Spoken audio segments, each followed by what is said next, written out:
हिंदू पौराणिक कथाओं में कहा गया है कि हमारे पूर्वज पितृपक्ष में हमें आशीर्वाद देने और हमारी समस्याओं का समाधान करने के लिए धरती पर आते हैं। हिंदू धर्म में पितृपक्ष के दौरान सभी अपने पूर्वजों को याद करते हैं और उनके लिए पिंडदान, श्राद्ध आदि क्रिया कर्म का पालन करते हैं। दादी, माता पिता आदि जो इस दुनिया से जा चुके हैं, वह पितर या पूर्वज कहलाए जाते हैं। इनके चले जाने के बाद केवल इनकी यादें रह जाती हैं, जिनका दिल से गहरा नाता होता है। ज्यादातर लोग पूर्वजों की तस्वीर को पूजा घर में रखकर पूजा करते हैं। शास्त्रों के अनुसार ऐसा करना गलत बताया है। पूर्वज देवताओं के समान होते हैं, लेकिन देवताओं के स्थान पर इनकी तस्वीरों को नहीं रखना चाहिए। ऐसा करने से देवता नाराज होते हैं। वास्तुशास्त्र के अनुसार पूर्वजों की तस्वीरों को घर में जरूर रखना चाहिए, क्योंकि ऐसा करने से उनका आशीर्वाद हमेशा बना रहता है। वास्तुशास्त्र के अनुसार पितरों की तस्वीर को भूलकर भी घर के ब्रह्मा अर्थात मध्य स्थान पर, बेडरूम या फिर किचन में नहीं लगानी चाहिए। ऐसा करने से पूर्वजों का अपमान होता है और घर में पारिवारिक कलह बढ़ जाती है, साथ ही सुख समृद्धि में कमी आती है। शास्त्रों में घर के मंदिर में पितरों की तस्वीर लगना वर्जित बताया है। पितरों की तस्वीरों को देवी देवताओं के साथ रखने से देवतागण नाराज होते हैं और देवदोष भी लगता है। शास्त्रों में पितर और देवताओं के स्थान अलग अलग बताए गए हैं, क्योंकि पितर देवताओं के समान ही समर्थवान और आदरणीय हैं। एक जगह दोनों को रखने से किसी के आशीर्वाद का शुभ फल नहीं प्राप्त होता है। घर में कभी भी उस स्थान पर पितरों की तस्वीर नहीं लगानी चाहिए, जहां पर आते जाते नजर पड़े। ज्यादातर लोग भावुकता में ऐसा ही करते हैं, जिससे उनके मन में निराशा का भाव उत्पन्न हो जाता है। साथ ही दक्षिण और पश्चिम की दीवारों पर भी नहीं लगाना चाहिए। ऐसा करने से समृद्धि की हानि होने लगती है। पितरों की तस्वीरों को कभी भी जीवित लोगों के साथ नहीं लगानी चाहिए। ऐसा करना शुभ नहीं माना जाता। मान्यता है कि जिस जीवित व्यक्ति के साथ पितरों की तस्वीर होती है, उन पर नकारात्मक प्रभाव पड़ता है। साथ ही उनकी आयु में भी कमी आती है और जीवन जीने का उत्साह भी कम होने लगता है।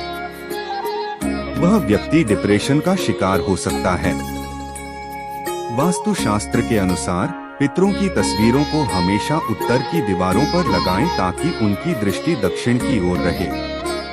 दक्षिण दिशा को यम और पितरों की दिशा माना गया है। इससे अकाल मृत्यु और संकट से बचाव होता है।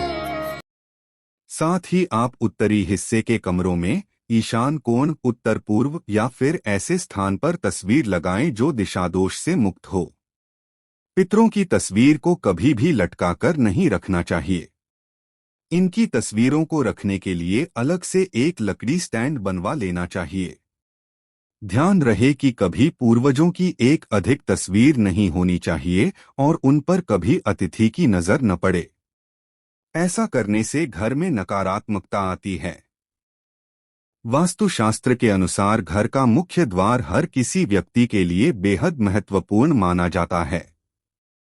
मुख्य द्वार ही एक वो रास्ता है जिसके जरिए सकारात्मक ऊर्जा घर में प्रवेश करती है। घर का मुख्य द्वार समय समय पर पेंट करवाते रहें और उस पर बंधनवार अवश्य बांधें। ऐसा करने से मकान मालिक और किराएदार के बीच मधुर रिश्ते बने रहते हैं। वास्तुशास्त्र के अनुसार किराए पर मकान देने से पहले आपके उपयोग में नहीं आने वाली टूटी फूटी चीजों को या तो रिपेयर करवाएं या फिर तुरंत उस जगह से हटा दें। खराब पड़ी ये चीजें घर में नकारात्मक ऊर्जा को बढ़ावा देती हैं। इसलिए यह सोचकर कि किराएदार इस घर में रहेंगे, आप वहां पर किसी भी तरह का कबाड़ या टूटी फूटी चीज न छोड़े। वास्तुशास्त्र के अनुसार किराए पर घर देने से पहले उसे घर के प्रत्येक नल को अच्छे से जांच लें। ये सुनिश्चित करें कि कोई भी नल लीक ना कर रहा हो। यदि नल से पानी टपकता है तो किराए पर रहने आए उस व्यक्ति को आर्थिक, शारीरिक और मानसिक परेशानी झेलनी पड़ सकती है। यहाँ तक कि उसे व्यापार और नौकरी में भी बड़ी समस्याओं का सामना करना पड़ सकता है। वास्तुशास्त्र के अनुसार जिस घर में आप रहते हैं उसी का एक भाग यदि आप किराए पर देना चाहते हैं तो भूल कर भी साउथ वेस्ट का हिस्सा किराए पर ना दें। ऐसा करने पर किराएदार के मालिक बनने की संभावना बहुत हद तक बढ़ जाती है। वास्तुशास्त्र के अनुसार घर में पितरों की अधिक फोटो नहीं लगानी चाहिए। पूर्वजों की तस्वीरें उन जगहों पर नहीं लगानी चाहिए जहां हर कोई उन्हें बार बार देखेगा। वास्तुशास्त्र के अनुसार पितरों की तस्वीरें देखने से घर में नकारात्मकता बढ़ती है। भगवान और पूर्वजों की तस्वीरें एक साथ नहीं लगाएं। वास्तुशास्त्र के अनुसार पितरों और देवताओं के चित्र अलग अलग स्थानों पर रखना चाहिए। इन दोनों की तस्वीरें अपने घर में पूजा स्थल पर रखने से आपके जीवन में परेशानी आ सकती है, इसलिए पितरों के चित्रों को पूजा स्थल से दूर रखें। इस स्थान पर पितरों के चित्र न लगाएं। वास्तुशास्त्र के अनुसार पितरों के चित्र कभी भी घर के मध्य में, रसोई घर में और शयन कक्ष में नहीं लगाने चाहिए। इस स्थान पर चित्र लगाने से घर की शांति भंग होती है।